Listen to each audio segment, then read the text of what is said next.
Gavin, your book is loaded with incredible lines. Here's one. Legacy is a natural byproduct of a well-lived life. Can you talk a little about that? Those that I've encountered in this lifetime who have left a bounty that touches people's lives, who then touch other people's lives, and it cascades from there. They have not been trying to leave a legacy. They've just been participating wholeheartedly. And in that, a bounty gets ushered that are like throwing a large boulder in a lake. The waves just go out to all shores. So generosity of spirit. An example of someone who has done that and repeatedly does that is Oprah Winfrey. There's just a spirit that she carries. There's a humanity, a generosity, a playfulness, but it's unbounded. It's unbridled, and it has a way of touching people's lives. That's a legacy is something that's actually experienced in the moment, because the moment is so extraordinary, and those moments, a stream of them, just start lining up again and again and again and again. Great musicians, great artists are like that. Michelangelo was in a flow with all of his work. Leonardo da Vinci. One of the things that I find that's most challenging is the paradigm that people can get trapped in of thinking that some people have this unbridled relationship with spirit and gifts that some of the people I've talked about, and some people don't. But nothing could be further from the truth. We all have gifts. We all have genius.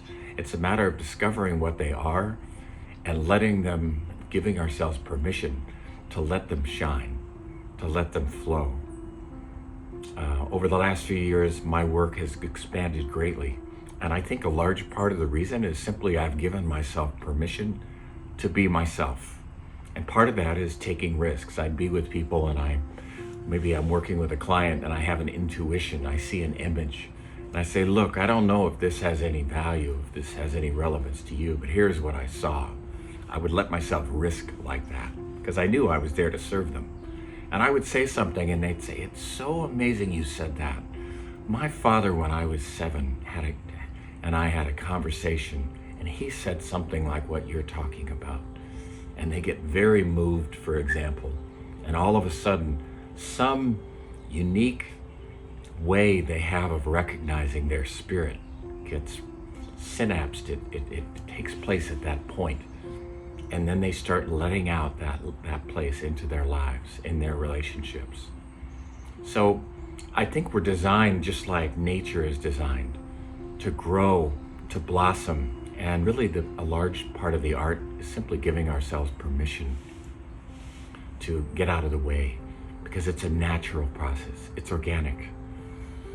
It's not something, being earnest and trying only gets in the way. Giving ourselves permission.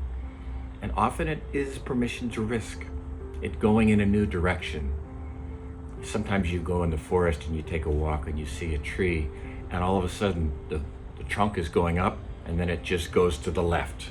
And you say, what the heck happened there? Well, something happened, but it's a very unique tree in the middle of a forest. I think all of us are extraordinarily unique. There'll never be another one like us that has lived before or will live in the future. Once we die, that unique signature is gone. The only question is, how much do we let ourselves live while we're here? That's how legacy gets born, is with wholehearted permission.